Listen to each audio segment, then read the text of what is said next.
now learning about the brutal, savage murders in a kibbutz in the south near the Gaza border on Saturday, having to do with toddlers, having to do with babies. What have you learned?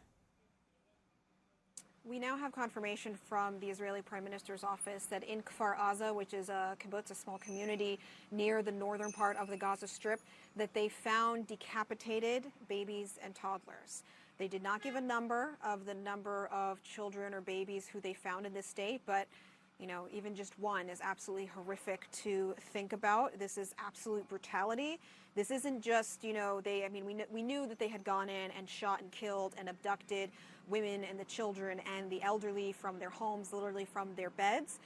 But we didn't know the extent of this brutality. We had heard reports about decapitations happening to soldiers. We had heard reports about decapitations happening to civilians and children. And now we have confirmation from the Israeli Prime Minister's office about the brutality of what is there. We have been hearing from some of the first responders who, were on the scene to begin with, and you can hear it in their voices that what they saw with their eyes has completely scarred them and forever has changed them. And I think that what's happened in the South has completely scarred and forever changed every single Israeli. And that's why I think the rhetoric that we're hearing from the Israeli military and the Israeli government is completely different in regards to Gaza, in regards to how they plan to respond specifically to Hamas, to completely obliterate them.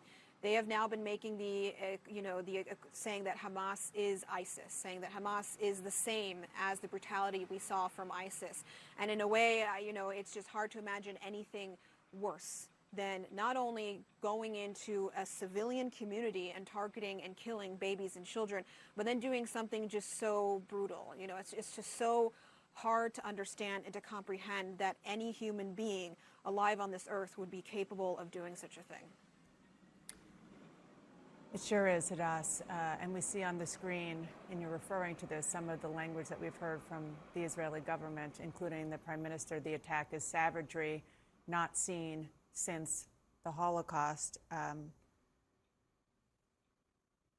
As a parent and as just a member of the human race, it's hard to digest.